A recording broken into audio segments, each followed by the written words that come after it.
Welcome back. So we've seen the basic syntax of a function and we've seen how to return a value.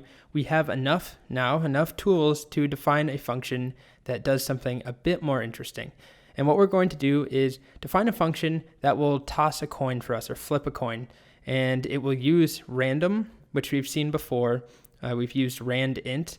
We're going to use a different part of the random module, and our function will return heads or tails, depending on a random toss or a random flip. So let's first make a new file, and I'll just call it coinflip.py. Let's open it up.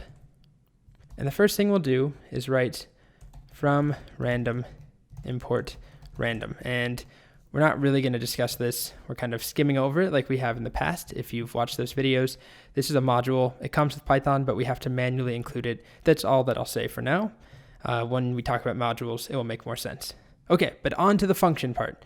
So what we want is a function called, let's say, flip coin. And it takes no inputs. We haven't talked about that yet.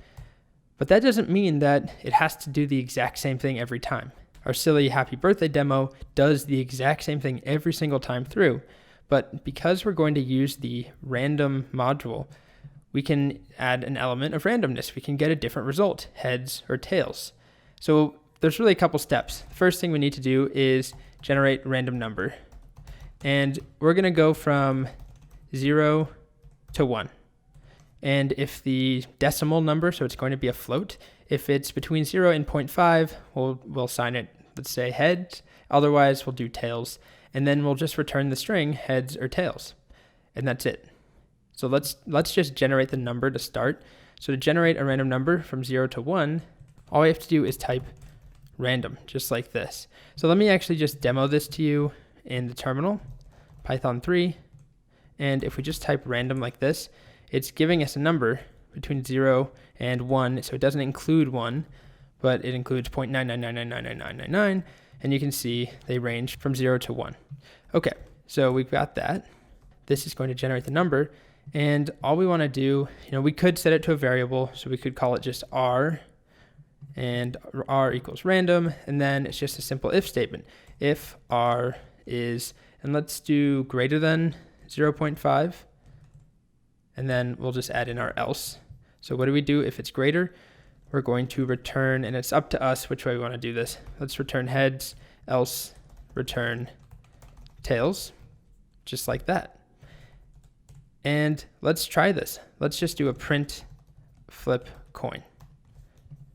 So flip coin, it's going to be called, executed, although, caught myself here, we need parentheses. If we just print flip coin, it's not going to actually execute it. So we need to execute it, which is going to then generate a random number, save it to a variable called r, and then if r is greater than 0.5, we'll return heads, otherwise we'll return tails. Let's see if it works. We got heads, tails, nope, heads, heads, tails. Cool. So we can accept that it's random enough. It doesn't matter if it's perfect, if it's exactly 50-50, doesn't matter. A quick change we could make, I'll leave this version here, but we could shorten this a little bit by doing, instead of saving it to a variable, we could just do if random is greater than 0.5, return heads, else return tails. Okay, so here is our slightly improved version where we're just not using a separate variable. The only other thing I would mention is that by redefining flip coin down here, it actually overwrites this version. So if I just tried to run flip coin again, it's not going to run, they both do the exact same thing, but it's not going to execute this version. It's going to execute the overwritten version. So we could tell that if I did in all caps like this. Which do we expect to see? Heads or tails? Let's see. And I need to add a decimal point there. Here we go. So you can see it's all caps. So what this shows us is that we've overwritten flip coin that was defined once. It's now defined again. This version is lost, just like overwriting a variable. Okay, so I'm going to get rid of this initial version and just keep this one here.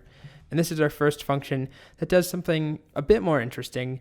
It has an element of randomness. It doesn't, just sing happy birthday over and over monotonously. This gives us a different result each time through. Okay, Next, we're actually going to see how we can write functions that accept inputs.